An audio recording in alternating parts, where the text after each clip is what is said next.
Hey there, everybody. Welcome to Technique Tuesday. My name is Ali Board.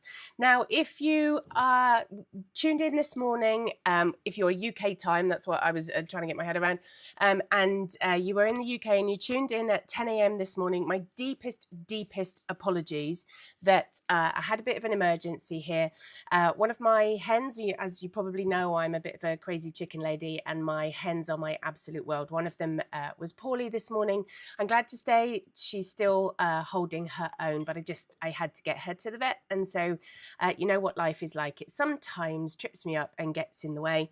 And then I had every intention of rescheduling this for another day, but I'd run out of Tuesdays in May. So I thought, oh, do you know what? I know that you tune in from all over the world, but we'll do it in the evening for the UK. It will be fine. I hope you have a glass of something. I don't. I have a mug of orange squash, which is not very rock and roll at all, but it will keep me going during the broadcast. Now, what is Technique Tuesday? Technique Tuesday is designed to share for free on this YouTube channel, or maybe you're watching on my blog, something that we're kind of discussing this month. Now, if you are watching live, I can see that there are people live in the virtual room for that. Thank you so much for being patient with me today. Lots of people sending my beautiful hen love as well. That's so kind. Thank you very much. Technique Tuesday tries to share something with you, either a technique or a material or something you have asked, and it's taken me a while to get it to catch up with my theme of the month. So what I do every single month for all of the tutorials or workshops, whatever it is that I happen to be running from my studio here in Dorset on the south coast of the UK, we set a theme. And again, that could be something subject related, it could be media related, it could be stylistic, it could be all sorts of things. And we try to follow a theme just because it's nice to have a chat about it on social media. And this theme, the theme for this month, the month of May 2025, is flower and fruit studies. I made it two things, not just flowers, not just fruit, because I didn't want to just do still life, didn't want to just concentrate on flowers either. So I combined the two. And so today's Technique Tuesday is all about vignette backgrounds. Now, don't worry. If you're a beginner or you're thinking, Ali, I don't know what one of those is, I will explain, because I'm sure you will have seen one before. But lots and lots of people get in touch with me and they go, my flowers are fine, my fruit is fine, but I struggle with the backgrounds. In fact, I saw on some of the comments that are coming in live on the chat that people were saying it's the one thing that they struggle with. And I get it. I absolutely get it. It is not an easy thing to do. It requires lots of practice, but that is the good news, that it is just practice. Admittedly, there's a few kind of tips and tricks in there as well, but we will get to those this evening. I do just want to take you, if you can bear with me, I know I've tested your patience a lot today, but if you can bear with me, I just want to take you through the website, because there may be a couple of things that you haven't heard that are going on. Website's kind of in the middle of a bit of a reorganize, because it's the summer, sort of spring, maybe spring cleaning, that's what we'll call it. But before I do that, I just want to say evening to those people who are in the virtual room. Barbara, good evening. Joe, good evening. Oh, we have two Joes, double Joe this evening. Val, good evening to you too. Lindsay and Jilly as well. Thank you very much for taking the time and trouble to tune in. It is much appreciated. So let me take you over to that website. That is www.learningtopaint.co.uk. Oh, I can't speak of an evening, can I? You can Google Learning to Paint and you'll find me, and you can Google Alison Seaboard and you'll find me that way too. But this is the website. Now, there's lots of information on there, all sorts of things about tutorials, about the art group that I run called the All Aboard Artists. There's materials for sale there. I've added a few things recently. There's lots more to come.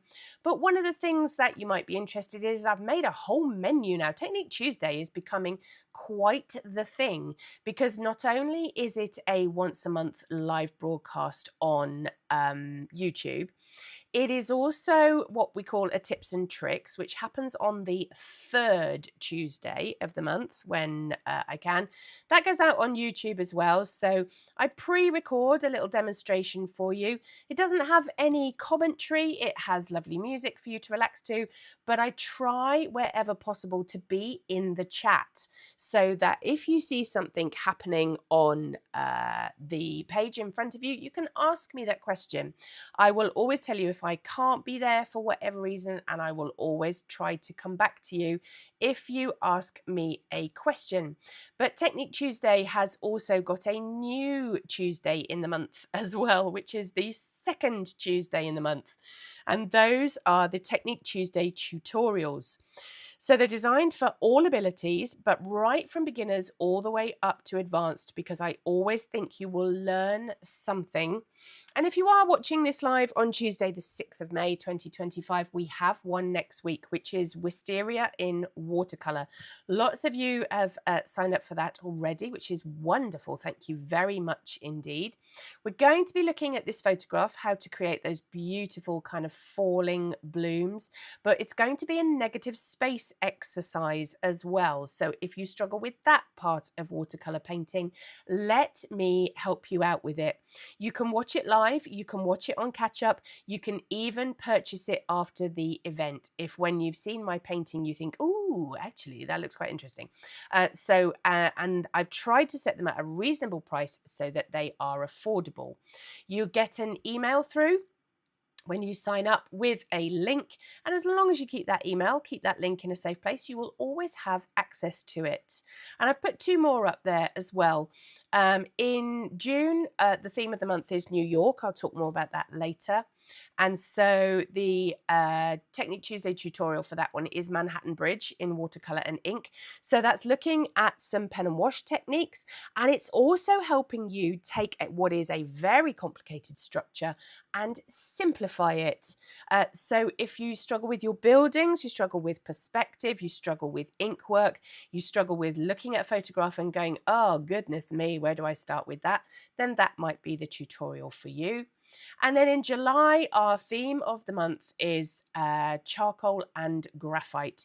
So we're going to be doing some silver birch trees to kind of get to the bottom of some charcoal and pastel techniques. So if they're not of interest to you, that's absolutely fine. Maybe they're of interest to somebody that you might know. In which case, do feel free to pass that information on. I would be most grateful. So heading back now to our demonstration for tonight, which is going to be those vignettes. Now, in the chat, let me know, what is it about a vignette that you struggle with? What is the part of it that you just can't quite get to the bottom of? I'm going to share with you some examples of some of those things, and then maybe that will jog your memory with things that you struggle with when your work. By all means as well, if you think, actually, I'm good with a vignette, I'm interested to see what Ali does with it, but I'm good with a vignette, share your tips and tricks too. Maybe on the blog, maybe in the live chat, however it is that you're accessing that this evening. So here are a few examples of that vignette. You'll see some paintings that you probably have seen me do in the past, and some newer ones, this being one of them. Now we've got, this is what I mean by that vignette, a background that doesn't really have any discernible edges, that kind of smudges into the background, has a little bit of atmosphere to it, is a touch ethereal, kind of demonstrates something a little bit beyond our main subject matter, but has these lovely soft edges. Now, as I go through these examples, you'll probably recognize that they're on vastly different papers, which I am going to talk about and share that idea, and in different media too. So just because we're talking about a vignette, don't feel left out if you work on a dark paper, or you work in pastel, or you work in gouache, or any of those kind of things. All of these techniques are transferable to that. This is pure watercolor. I think it's got a little bit of gouache in there too. And that is where I will start this evening. But this is what I'm talking about. Now, a vignette can be done on all sorts of surfaces. Here I've got what's known as a petal paper. So it is a handmade paper with these lovely kind of what are called inclusions. These are petals here, but I've still managed to create a vignette so that you can see the paper that is being painted onto. And that is the point of it for me, to be able to see all of these wonderful kind of textures. And you spend a lot of money on your paper, don't you? I like to be able to see it. I like the white and the brightness of it to show through. Or if it's a little bit unusual, I want to kind of show off that thing. Now, some surfaces are much harder to paint on than others, and that I want you to keep in mind too. So I am going to take you through some of my favorite surfaces, and maybe they'll be different for you, I don't know, but keep that in mind because the paper is, to me, very important. Now, Jo, lovely Josie, is in the room. She has said, I start off with good intentions, but very quickly have the whole background covered in paint and no vignette in sight. How do you know where your boundaries need to finish, Jo? That is a perfect question. And I'm going to talk about that a little bit more this evening. Good evening, Karen. Lovely to have you here. Now, as well as the petal paper, this incidentally is a paper known as Artway Indigo. It is a handmade paper. You can see it's very rough, but still all achievable on these as well. This is, I think, yes, this is Saunders Waterford. Saunders Waterford is a really good paper choice for vignettes, as is Fabriano Artistico and a couple of others too. But again, I wanted to sort of point out these kind of soft, fuzzy, that's the technical term, edges. But don't think you have to only do a vignette on white paper. You can equally do a vignette on black paper. This is my brand of black watercolor paper, and this is done in gouache amongst other things, and it is still perfectly possible, even with a media that is very opaque and very solid, to get that kind of look to it. Now, on the black surface, quite dramatic, isn't it? Really kind of quite smoky. And I like that. It's one of the main reasons why I love working on black watercolor paper. Now, there are many watercolor papers that I have in my arsenal. I don't use just one paper. I understand the argument that if you have just one paper, then possibly you can get to know that paper a little bit more.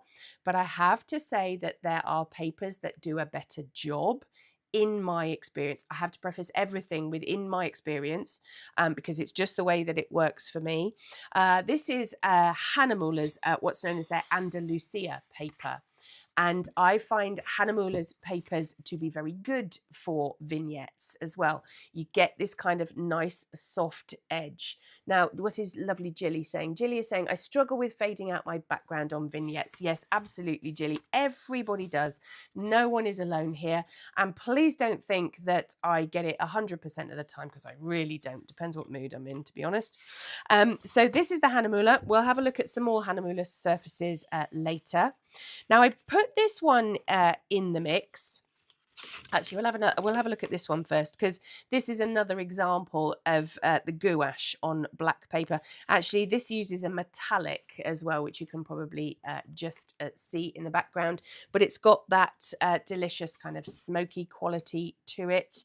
And like I said, I put this one in the mix because I thought you might find this interesting. A much more dynamic vignette from the point of view that it's got quite a few marks in there. It's got some very kind of unusual shapes going on. And that's because this is paint on pastel mat. Now, pastel mat traditionally is a surface for, unsurprisingly, pastels, but coloured pencils and those kind of things.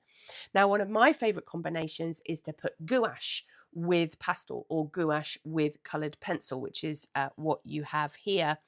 And so it is still possible to be able to be achieved on a surface that actually isn't necessarily for paint.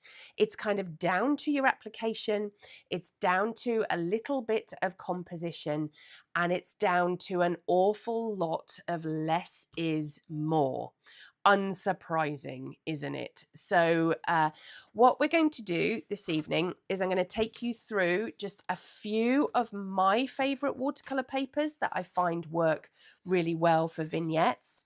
I'm also going to have a quick discussion about brushes as well, and then we'll do a vignette and we'll see how we get on. What I do love is in the chat, some people are actually reliving some of these paintings because they've done it as a tutorial. It does jog the old memory, doesn't it?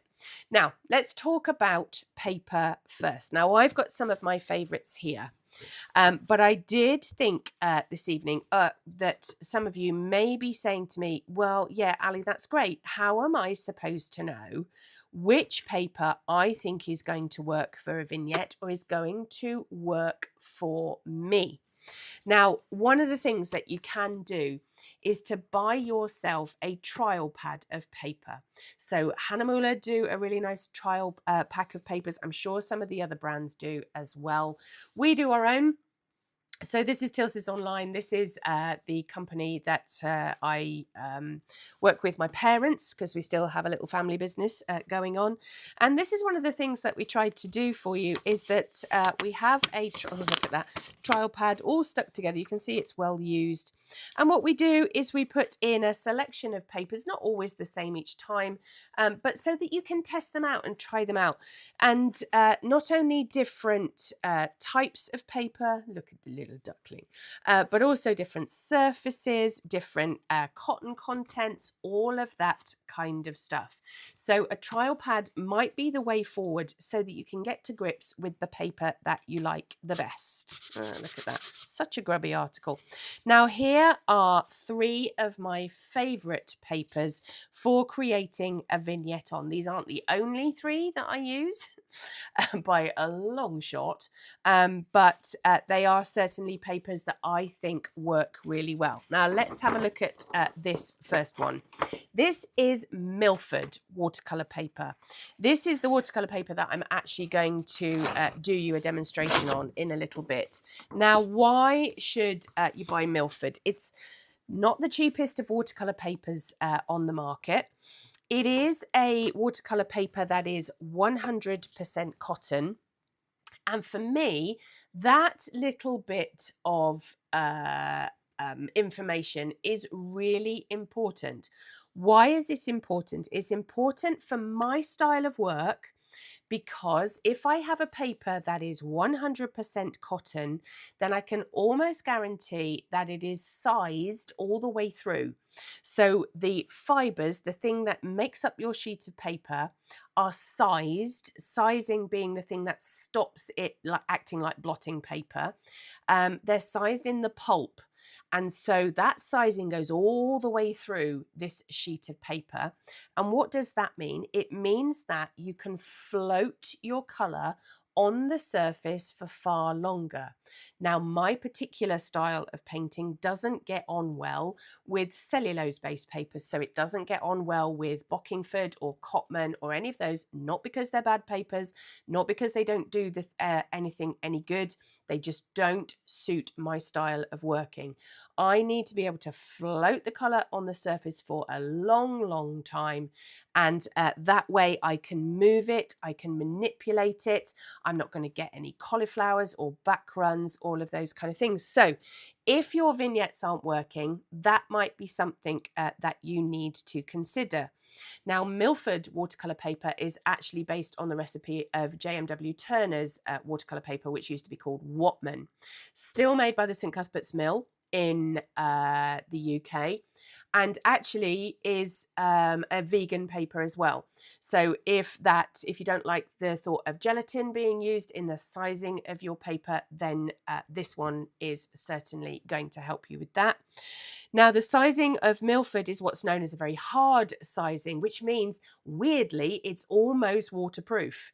And so that colour can be floated, manipulated, scrunched, poked, faffed with, all kinds of things, and you're going to get time to do it on this piece of paper. Now you're actually going to see in a minute the sort of worst case scenario anyway, because I'm working under some very hot lights in the studio, and it means that my water and my colour is going to evaporate far faster, which means that a vignette is going to take that little bit longer to achieve. Now, this is another one of my favourite papers for creating a vignette. This is Hahnemüller's agave, or agave, depending on how you want to pronounce it. So it's made from a plant fibre with a little bit of cotton in it, but it is still a natural fibre. Hahnemüller's known as the natural line of papers. I find this a really interesting paper to work on. It doesn't like masking fluid, it doesn't like masking tape, it doesn't like you rubbing out on it, but that's because it's quite a soft surface. And when it's a soft surface, it means that you're going to get that lovely kind of fuzzy edge to it, and you're going to achieve your vignette. Now, this is the paper that I have been working with quite a lot recently. I didn't find it until, about, I suppose, about a year, 18 months ago, something like that. This is Artways paper. That's the strawberries that you saw earlier. This is the paper that that was done on. This is a slightly thinner one. This is a thicker one. But the texture of this is rather delightful. You can see its handmade qualities. I've treated it really badly already because it's already got pastel and grubby, but I can soon clear that up if I want to. This is 100% cotton rag. It is handmade. It's sized, it's vegan, as is the Hahnemüller as well, and creates a incredibly interesting textural background. Now, the only thing I would say about this paper is that it's not really for the faint-hearted. One of the things that you might notice with this strawberry painting is how muted the colours are, not only because of the colour palette that I have chosen, but also because this is quite an absorbent paper. It's not, when you paint it, I don't mean absorbent in that way. I mean absorbent from the fact that it's kind of going to suck up your colour and hold on to it. So you have to paint a little bit stronger and a little bit brighter. But if you kind of like sloshing it around and moving it and creating kind of interesting marks, then maybe the Artway Indigo is the paper for you. But let's go back to that Milford. Because one of the other things that I wanted to talk about as well are the types of brushes that you might want to consider when creating your vignette, because everyone has an opinion on this. Everyone has a way of working in the same way that you might have a favorite pen, a favorite pencil. You can't really explain why it is, can you? It's just because it seems to sit in your hand. It gives you the kind of the best marks in your handwriting. Exactly the same thing applies to your brushes. Now, you will get lots of people that say when you're creating a wash, a flat brush is the way to go. Look at the size of this whopper, and as you can see, it's quite well used. I tend to use this actually more for wetting paper than I do for applying colour.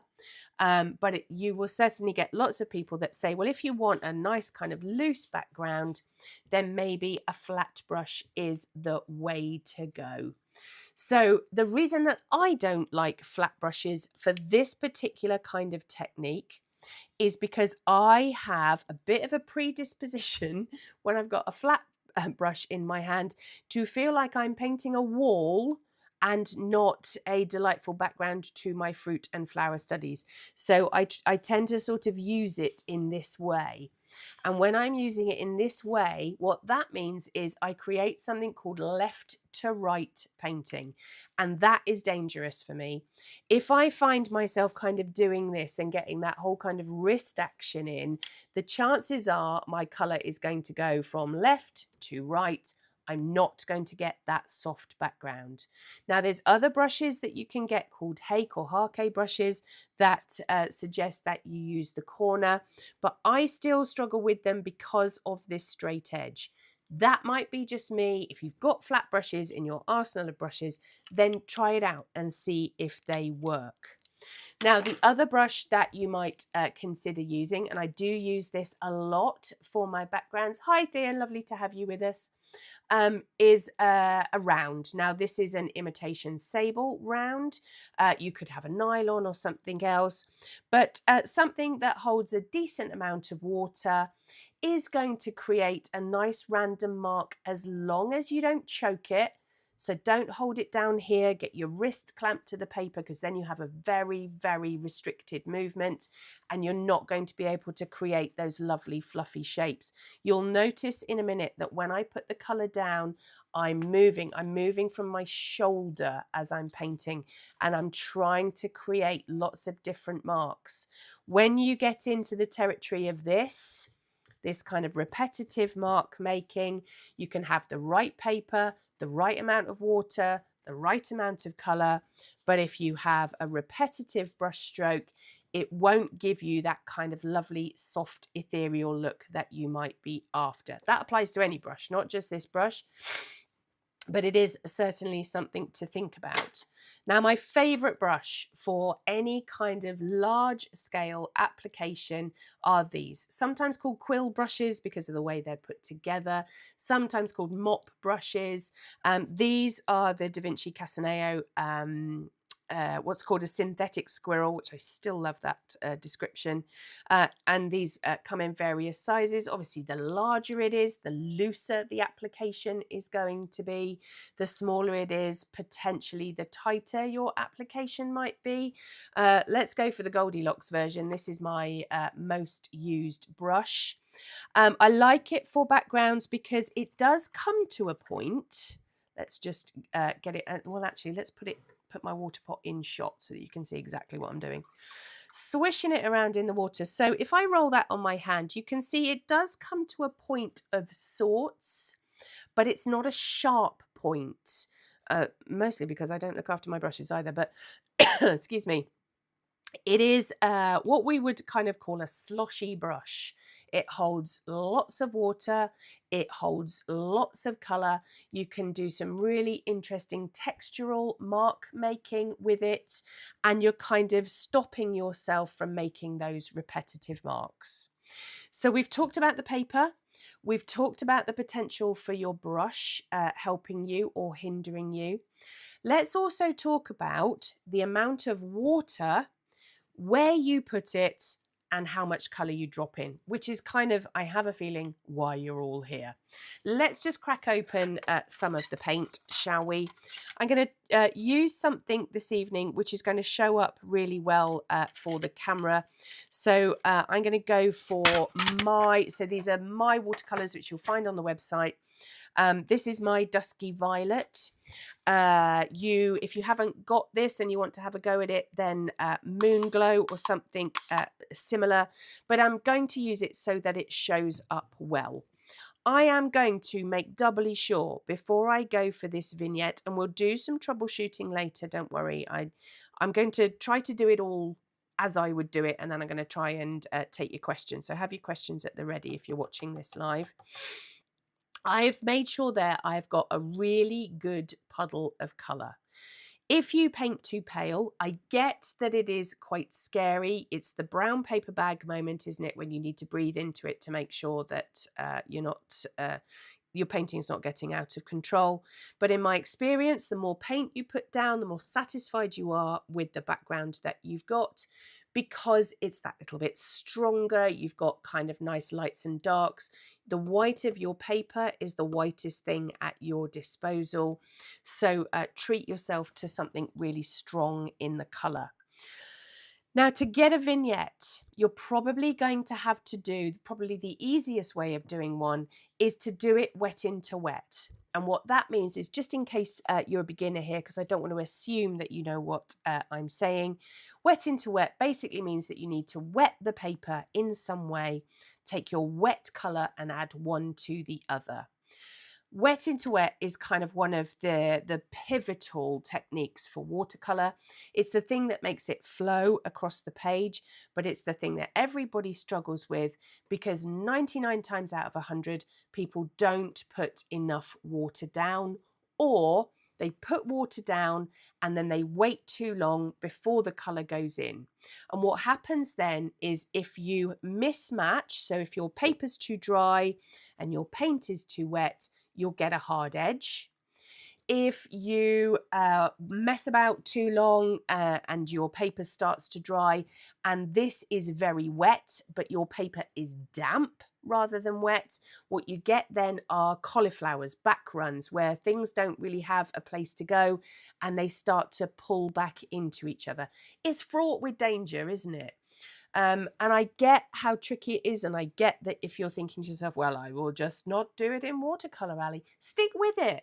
Be tenacious. This is how I respond to watercolour all the time. It took me ages to work out how to do a vignette.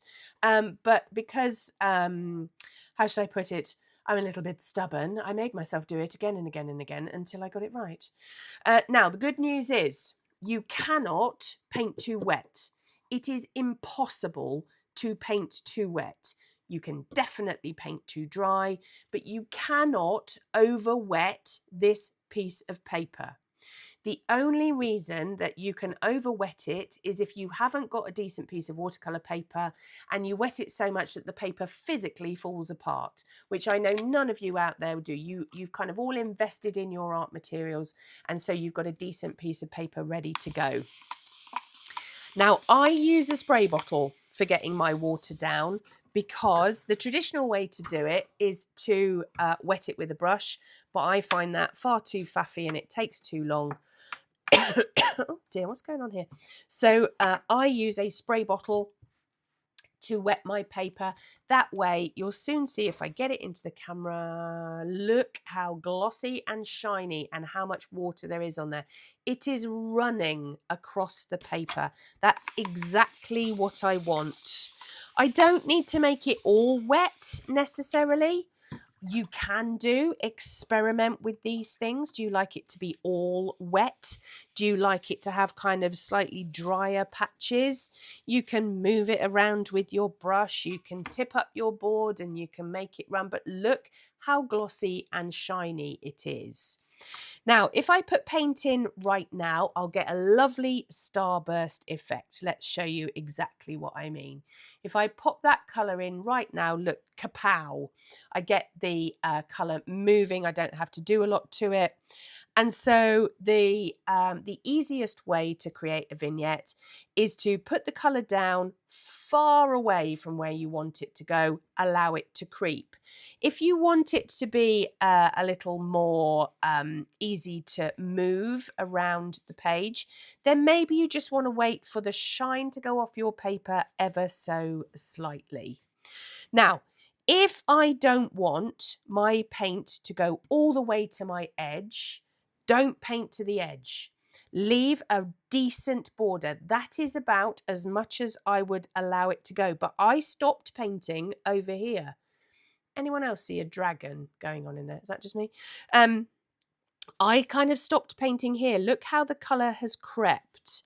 And one of the things I think that people really struggle with is they think, well, I want my vignette to stop here, so I'll paint up to that edge. No, you want to leave a nice border of water, and then you want to allow the watercolour to do the thing that it does best. And the thing that it does best is to mind its own business and kind of creep around that piece of paper. Now, if you like being brave and you like getting some interesting marks, then of course you can tip it around and do this kind of thing with it. Whilst it's still damp and it's still evenly damp, you have the opportunity to go back in and add other kind of deeper, richer areas. I always like to do a bit of a spatter. It has to be said, because I like those kind of dynamic marks. You'll have seen those in the work that I showed you earlier. But I don't want it to creep. Now, can you see there? I've got a real channel of water that I need to be careful of, because that is wetter than the rest of the piece of paper. So I don't want that to puddle. All of this is a real kind of watching brief. What is my paper doing? What do I need to be careful of? But look how, when it's glossy, look how shiny. Look, let me get it into the light. There it is. Look how wet that is. And I think that is usually the thing that people say when they see me demonstrate a vignette. They go, crikey, I didn't actually appreciate how much water I needed down on the page to be able to get it to move. And look how easy it is to manipulate. That is so glossy and so wet. What that has done, all of that water and all of that shine has bought me time. It means that as long as what goes back in is not wetter than it, I can still add more colour. It will still disperse. It will still be able to be blended. And now I'm getting layers in it. I'm still, look, I'm not going up to the edge. I'm purposefully not going up to the edge because I want that nice kind of soft finish to it. Now, one of the things that I like to do, oh, look at that, look at that, look at that, look at that. Can you see that down there? That funny kind of mark? That is the start of a cauliflower, because this edge is now starting to dry. So this is a technique that I do with my vignettes. You'll have seen me do this a lot if you watch a lot of my demonstrations. I take a piece of kitchen roll, I knock out the texture from it so that I don't have the word blitz all the way back through. And then I do something called a rag roll. So what this does for me is to kind of take care of all the extra puddles and bits and pieces that I think are going to interfere with it. And it also gives me a bit of texture too. Now that texture will disperse as the paper dries, and you'll get different textures on different papers with different kitchen rolls. One of the other things that you can do with this, which you might not have seen me do before, is you can wet your kitchen roll, particularly if it's a good one like this one. Excuse me. And then when you go back to kind of take care of some of those puddles, it makes a different mark again. So if you've kind of lost the edges of your vignette and you're thinking, oh, I don't know what to do, kitchen roll is going to be your friend. It's going to be your security blanket. It's going to take care of all of those edges for you. Now, this is where you want to have your anti-faff monitor going off. Because what tends to happen, I see it in my classes and tutorials all the time, is that people go, oh, well, what I'll do is I'll just fuzz this out a bit more because I don't like this, whatever it is, this mark or any of those kind of things. Now, I'm going to see if I can do this on purpose. If I take my very, very wet brush and I put it back into paint that has already started to sink into the surface, it's already started to dry, can you see what happens? It pushes all the colour away. The water has nowhere to go. It's much wetter than the surroundings. And what you get, honestly, 25, nearly 30 years of trying to train myself to not do a back run, and now I can't make one happen. What happens is it will start to push back into that colour. There we go. Let's send it off. And that's when you start to get these kind of peculiar marks. Oh, excuse me. I'm just going to grab a quick drink. That's when you get these peculiar marks starting to happen, marks that you don't really like, all of that kind of stuff. Excuse me.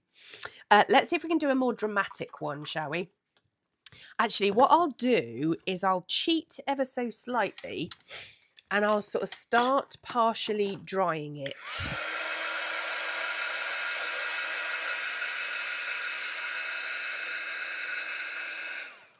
So I've dried that little section over there. So if I hold that, oh, can you see? Yes, you can see.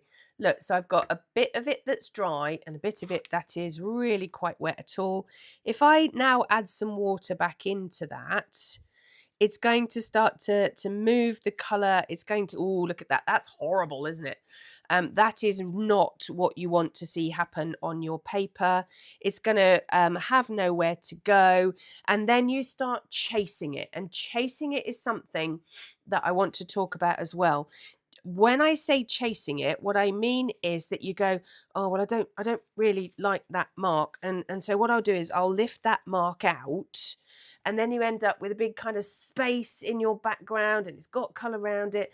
And this is a bit of a domino effect. So what you have to do is you have to really kind of make your, it's so wet now. You have to sort of do it, put the colour on, leave it alone, put the brush down, step away from the vignette.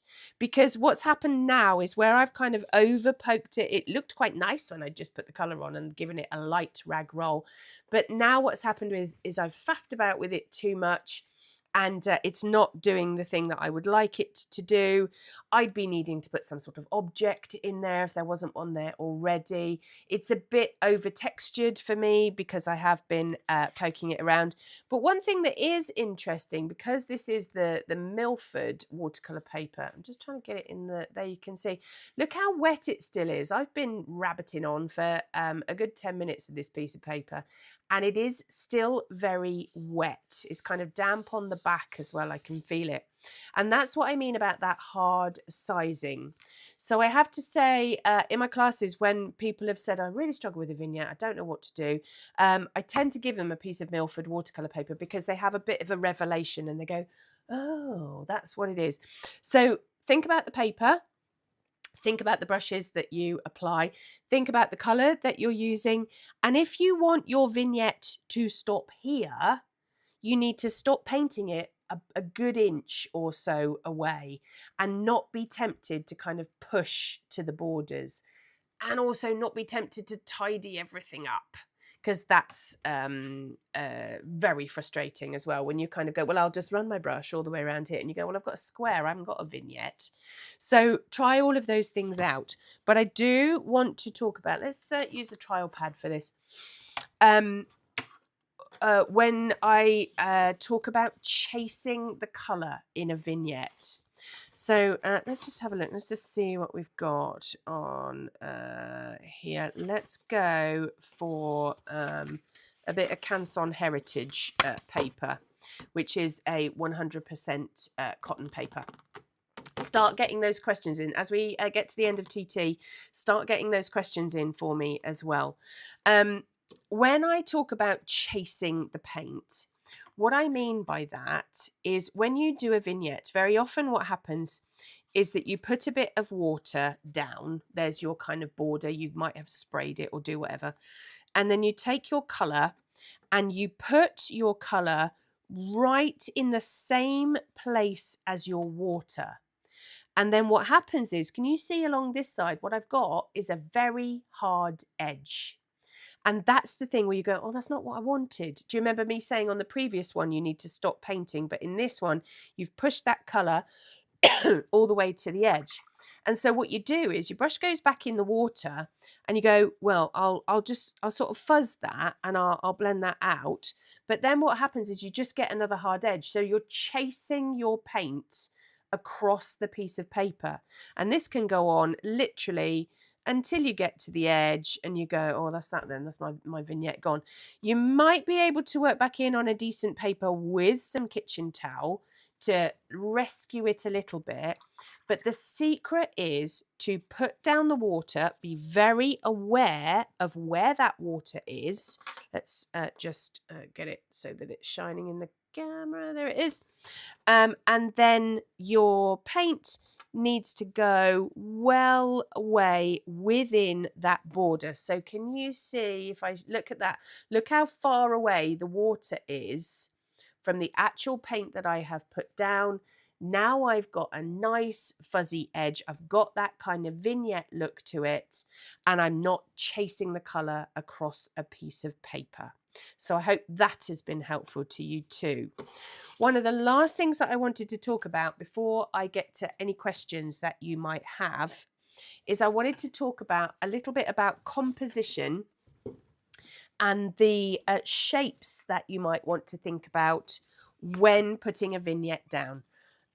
So I'm going to move these out of the way and just go through a few of these so that you can we can kind of talk about the shapes that I was thinking about when I was laying down my vignette. So here, I knew my strawberries were kind of going to be long and thin, as if they were kind of hanging on the plant. The main focus of my strawberries is right over here. I've got leaves and things hanging on. So when my vignette goes down, I'm sort of mirroring that shape. I'm not trying to go rectangular. I'm not matching the piece of paper. What I'm trying to do is to create a shape within that. And because I sort of knew vaguely where my strawberries were going to go, that meant that I needed colour behind them. Or even in this case over here, I've got a sort of a bit of a lack of colour here. I've got potentially some bluish sky, or however you interpret that, behind it. But can you see it kind of matches my subject? This would be a kind of a sort of like an inverted L shape in composition, really. Moving on to this one, I set these primroses. This is more of an illustration than it is a sort of fine art painting, because it's got quite a bit of detail in there. So I set my primroses to the left of centre. I've got my grasses literally going off the page. And because they are this pale colour, these were painted in gouache over the top. It needs to have something dark and rich. So again, we've kind of got that shape cascading from the top left to the bottom right. It's very alterable. You can go back in. Your first layer of your vignette is not the last time you have to think about this. You can go back in with some darker and some negative spaces, which is exactly what we're going to be talking about in that wisteria tutorial. And you can alter it. You just need to give it a little bit of thought. And then we've got the fuchsias again, which have that kind of slightly, this one's a bit more symmetrical in its composition. This is a mechanism I use an awful lot in my vignettes as well. I allow it to run off the page. Now, lots of people have said to me in the past, oh no, I don't like it. I don't like it when you can see the run marks. I really do. It's an aesthetic choice, you know. Like all of these things, like composition itself, you will have an inbuilt aesthetic as to those shapes that you particularly like. Maybe you like the symmetry, maybe you like the asymmetry. I will leave that to you. Here is quite a simple one from the point of view that we've just got the kind of slightly stylized, because it's got a lot of metallic on it, that seed head. So I've just tried to give it a fuzzy shape around. I don't need to be looking at the painting down here, so I've kind of tapered that vignette, but it isn't symmetrical. You know, it's wider here than it is here. I often, let's see if there's an example of it. No, there isn't one. I sometimes, let's draw it out. Let's draw it on the back of this. Find a pencil, Ali. When I've got a normal picture plane, so the picture plane is the thing that you construct your painting within. So it could be portrait like this, could be landscape, could be letterbox, all sorts of things. I tend to prefer a shape that kind of starts in one corner, fills out in the middle, and then goes off down at one end as well. So in composition terms, it might be this kind of shape. I do like a diagonal as well, so it might be a bit like the primroses, that it's that kind of shape. But do some little thumbnails like this. Discover what it is that you particularly like. On this painting, one of the things compositionally that was a bit serendipitous, that I didn't really set out to do, was to give this flower a whole load of space in front of it. So my vignette doesn't even occupy part of the page.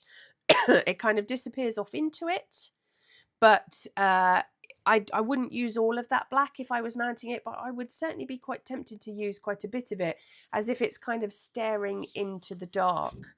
So when we talk about vignettes, we're talking as much about composition as we are about actually the application for them.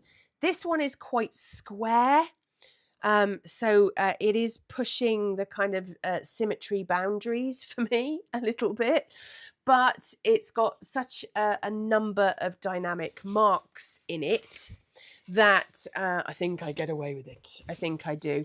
But this is kind of your more traditional concern when we talk about vignettes and when we talk about composition and all of that kind of stuff. So let's have a look at you. So I hope that was helpful. You've got a few last dying seconds to get any questions into me about vignettes or composition, or if you want to me to go over something again, then you're very, very welcome to do that. While you do that, just bear in mind, vignettes are not easy, and they're really not easy in watercolor. If you were doing a vignette in acrylic or oil or pastel, you still might want it to be fuzzy at the edges, but you've got so many other mechanisms at your disposal to be able to change it. You could use a blending tool to fuzz out the edges. You could use a color that was the same as your background, couldn't you, in what's known as a scumbling technique to kind of get it to fuzz out. I often use the technique in my pastel workshops where I say, have a pastel that's the same color as your background so that you can kind of get those kind of nice fuzzy edges. It's so much harder to do in watercolor. So if you are struggling with it, don't beat yourself up about it. This isn't, you don't get hit with a magic vignette stick. This is something that you just need to practice. Grab some paintings that you don't that don't really do anything for you. Flip them over, try it on the back. If I've kind of given you something to think about in terms of, oh, actually, I hadn't thought that my paper might be the problem, then try a different paper. See if you have that kind of light bulb moment, that revelation. Try different brushes. Try different colors, try different brands, whatever it is. Just if it's not working for you, try really hard to not repeat that process. But maybe it's just simply because you used to put the color right the way up to the edge of the water, or like me, serial faffer, that you're kind of poking it around, excuse me, and you're just not leaving it alone to get it to do things. Now, a couple of people have said that's been helpful, which is great. My job is done, isn't it? So if it suddenly occurs to you after this broadcast, you think, oh, I didn't really get that, I don't understand it, we can revisit this. I can bring it back for another Technique Tuesday. This isn't something that just, like I said, simply magically happens and it won't go away. So if you'd like to see me do it again, or you'd like to see me do it in context with something, then just let me know and I'll see if I can make it happen. Now, like I said, thank you all. We've had a lot of people in the virtual room tonight. Maybe it's better to do it in the evening. I don't know. But I want to thank you for your patience today because I had to postpone this morning's live broadcast. You might just be watching it on catch up, in which case it won't have affected you at all, for which I am glad. Now, I'm looking over at my notes. Our next Technique Tuesday is on the 3rd of June, hopefully at 10 a.m. UK time. And my theme for June is New York, a very favourite city of mine. Been there once, absolutely fell in love with the place.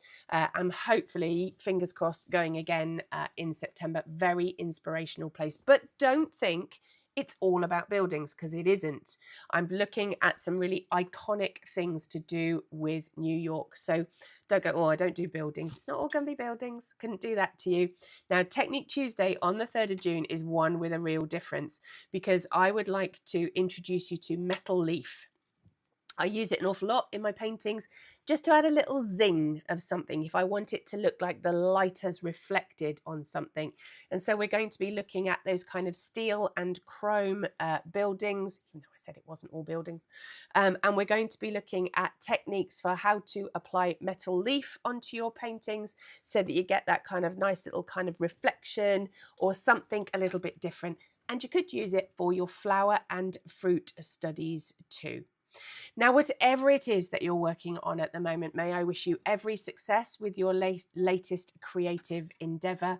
Don't forget to keep in touch. You can get in touch with me via this YouTube channel by leaving a comment. You might be watching on the blog, in which case scroll down, you can leave a comment below.